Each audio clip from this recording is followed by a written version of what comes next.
Tayo po ay manalangin. Panginoong Hesus, sa inyo lamang kami umaasa para sa kapayapaan sa aming buong pamilya. Turuan nawa kaming maglingkod sa iyo at magkaroon ng malalim na koneksyon sa inyo.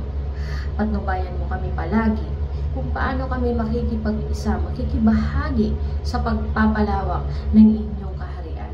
Panginoon, kayo lamang ang tunay na makakapagpadala ng kaayusan sa aming bilang isang buong pamilya.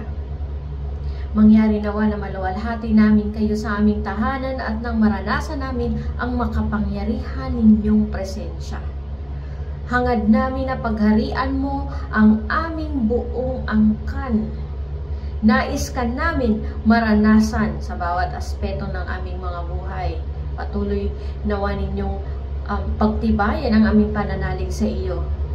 Nawa magkaisa kaming pamilya sa paglapit sa inyo at maging pundasyon namin ang banal na takot.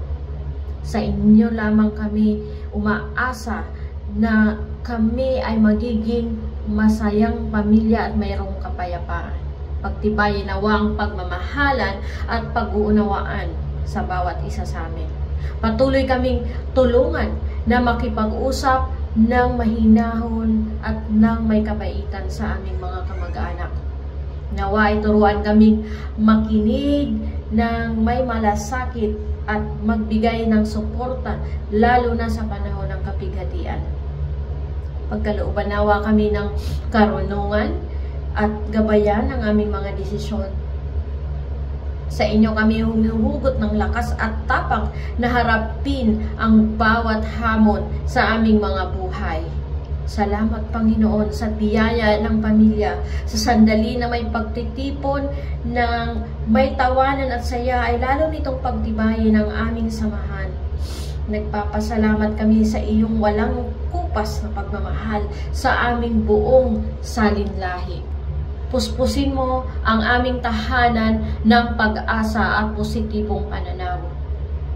Magningning nawa ang iyong liwanag sa aming tahanan at iwaksi ang anumang kadiliman. Ama, pangahawakan namin ang iyong mga pangako at ibuhos mong ganap ang iyong pagpapala sa aming sambayanan. Muli ipinagkakatiwala namin sa iyo ang aming buong pamilya, buong angkan at buong salinlahi. Pagharian ninyo kami.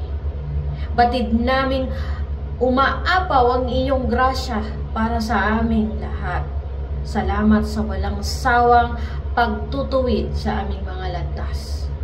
Panatilihin nawa na nakatuon ang aming mga isipan at puso at kaluluwa sa inyo, o aming Ama, sa pangalan ng Panginoong Hesus. Nawa maging salamin kami ng iyong pagmamahal sa mundong ito. Maraming salamat sa biyaya ng kalusugan para sa amin at sa pagpapanatili sa aming koneksyon sa inyo ngayon at magpakailanman. Maraming salamat. Sumaamin ang iyong walang hanggang pag-ibig, grasya, habag at biyaya magpawalang hanggan. Palaguin kaming magkakasama sa pananampalataya sa inyo, Ama, sa pangalan ng Panginoong Hesus. Salamat sa pagsama sa akin sa panalangin ito. Dalhin natin ang kapayapaan at gabay sa bawat aspeto ng ating mga buhay sa pamilya. Hanggang sa muli, manatili kayong pinagpala sa makapangyarihang pangalan ng Panginoong Hesus.